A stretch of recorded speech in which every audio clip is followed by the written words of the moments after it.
Start. उपाध्यक्ष महोदय, मैं समझता हूं कि अब तक इस वैदेशिक नीति पर न केवल इस ओर के सदस्यों ने ही बल्कि दूसरी ओर के सदस्यों ने भी प्रधानमंत्री जी को धन्यवाद दिया है। इसलिए मैं अपनी तरफ से धन्यवाद देकर उनका बोझ बढ़ाना नहीं चाहता। इसमें कोई संदेह नहीं कि इस सदन के सभी सदस्य, चाहे वे किसी भी पार्टी से संबंध रखते हों, इस बात से पूरे सहमत हैं कि हमारी विदेश नीति ने संसार में हमारा सिर ऊंचा उठा दिया है। हमने पंचशील के सिद्धांत को संसार के सामने रखा है। यदि हम उसके आधारभूत सिद्धांत पर दृष्टिपात करें तो हमको पता चलता है कि हमने संसार में एक जो सबसे बड़ा काम किया है वह यह है कि हमने तनाव को कम करने का प्रयत्न किया है। जिस समय हमने नई नई स्वतंत्रता प्राप्त की तो हमारे सामने बहुत से प्रश्न थे।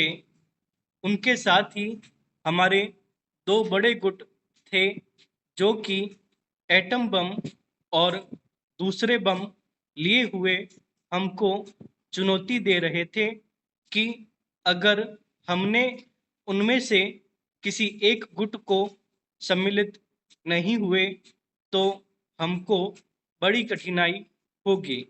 उस समय भी हमारे प्रधानमंत्री ने हमारे देश की वैदेशिक नीति को इसी स्तर पर रखा जिसके कारण आज हम संसार में अपना सिर ऊंचा उठा सकते हैं।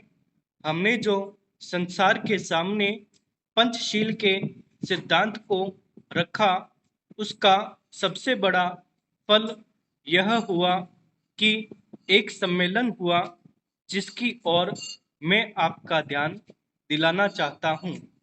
इस सम्मेलन में बड़े उत्साह के साथ संसार के 29 राष्ट्रों ने, जो कि एशिया और अफ्रीका से संबंध रखते थे, यह घोषणा की कि हम संसार में तनाव कम करना चाहते हैं और साथ ही हम यह चाहते हैं कि संसार में जो विभिन्न सामाजिक और आर्थिक नीतियां हैं वे साथ साथ चल सकें। हमारी वैदेशिक नीति में जो सबसे महत्वपूर्ण चीज है वह है सह अस्तित्व की भावना। उसी भावना के फलस्वरूप हम देखते हैं कि आज कोरिया का युद्ध नहीं हुआ जो कि एक तीसरे विश्व युद्ध के रूप में परिवर्तित हो सकता है। हमारी इस नीति के कारण हमारे अमेरिकी मित्र हमसे कुछ अप्रसन्न भी हो गए, लेकिन यदि हम ऐसा न करते तो आज संसार को तीसरा युद्ध देखना पड़ता। मैं बहुत ज़्यादा समय नहीं लूँगा, थोड़ा ही लूँगा।